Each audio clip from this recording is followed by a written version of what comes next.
This is Steve Ridgel, and sometimes people ask me what books to read, and I don't know how to recommend books very well. I mean, other than tell them to read mine. But what I usually do is I'll say, well, let me tell you what I'm reading. And so I thought today I'd just reach over and pull the top 3 books on my reading. I keep a reading stack of about 10 books and about 10 or 15 in reserve for that, so I never ran out of things to read. And I just pulled off the top 3 on my reading stack, and so I'm going to show you the 3 books that I'm currently reading through. And yes, I read 3 to 5 at a time. It's weird, but the first one is this. It's the last one of the trilogy of the Winston Churchill biography. William Manchester wrote it. The last one had to be finished with Paul Reed. I'm fascinated by history, and I love character studies, so I like reading about Winston Churchill. I'm always amazed how many incredibly bad decisions he made, and how many people he threw under the bus, and how petulant he could be when he didn't get his way, and how he was so rigid about doing things the way he wanted them done, and very quirky, very strange, and absolutely brilliant.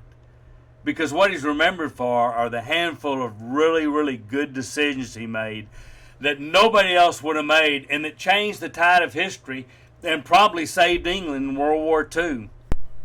Absolutely brilliant. Of the 4 great leaders they talk about all the time in World War II, you know, they talk about Churchill, and they talk about Hitler, and they talk about Stalin, and they talk about Roosevelt. But I'm going to tell you, Churchill may have been the most brilliant of all. Maybe not the greatest politician, certainly not the most ruthless or evil, but just a genius. And so I'm fascinated as I read things like that. This one, Sinai Summit by Rick Atchley, and I'm going to tell you the truth, it's 30 years old. I picked it up out of books I've already read and threw it back in my stack. I tell you why I'm reading that and what I'm gaining from that. If you've ever heard Rick's a really good preacher. And he's insightful, and he thinks well, and I just thought, that's kind of a study of the 10 Commandments, and I like that, and I thought I'd read what he had to say. And 2 things struck me. One, Rick's always he writes a lot like he preaches, as many of us do, and I like his preaching, so of course I'm going to like his writing, but it's still really pretty insightful. 30 years old, and it really speaks into our culture. And I don't know if Rick would even agree with everything he's written, but I thought he had some really insightful, really good things out of Sinai Summit, Rick Atchley's book. And then the third one I'm reading is one of my favorite books ever. In fact, if I do recommend one, this is probably it. Francis Chan, Letters to the Church.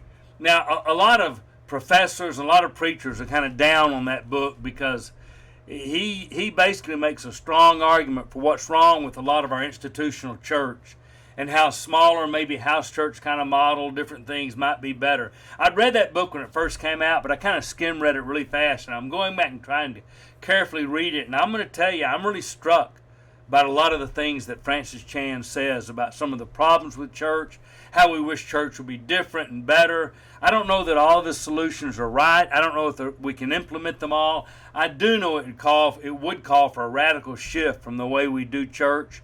But maybe it's time for that, because the way we do church is probably winding down. Not saying it's always wrong, just saying I'm not sure it fits as the best way to reach people in the culture we're in. So Francis Chan is a really good thinker. I really enjoy his work, and that's an outstanding book to make you think about what church will look like and probably needs to look like for our grands and our great-grands. So that's the 3 books I'm reading right now.